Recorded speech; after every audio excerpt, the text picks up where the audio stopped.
Oklahoma Senator James Lankford joins me now. Mr. Senator, you reintroduced the Prevent Government Shutdowns Act. What would it do, and how would it hold Congress accountable?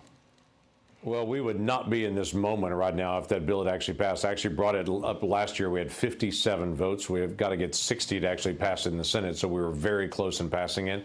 It's a very simple idea. It says if we get to another moment like this, and we will in the future have some other moment like this, that the government stays funded at the current year level. That is a continuing resolution, but members of Congress, both House and Senate, we're in session 7 days a week. We can only work on appropriation bills. If I can say it as simple as this, if you don't finish your work during class time, you got to stay after class to finish it, and you can't leave until it's done.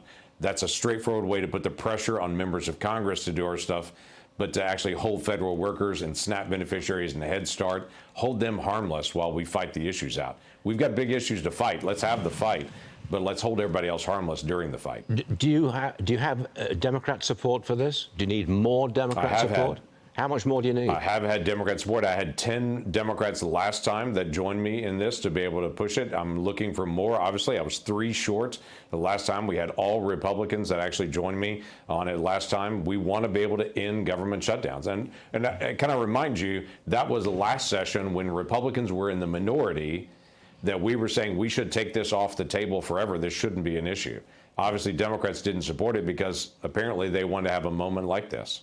Will it be well, you're going to reintroduce it. Does that mean there will be a vote on it? I am. I'm going to reintroduce it. Obviously, we got to get the government back open again. That's the first priority. Yeah. Then I'm working to be able to have this reintroduced. I've talked to several of my Democrat colleagues to join me on this. This is a bipartisan, bicameral bill. We've got Republicans and Democrats supporting it in the House as well. So we're looking to actually solve this problem long term. It is embarrassing on the world stage for the United States government to have a shutdown. It's bad for our economy. We just did a study on this. Our GDP will have a detriment during this time period of the shutdown because people can't get answers to questions. They can't get permitting, all those things that can't get done during this time period in the basic functioning of our economy. Next one, Senator. President Trump's announced the deal with China. The U.S. cuts stiff tariffs on Chinese products from 57% to 47%.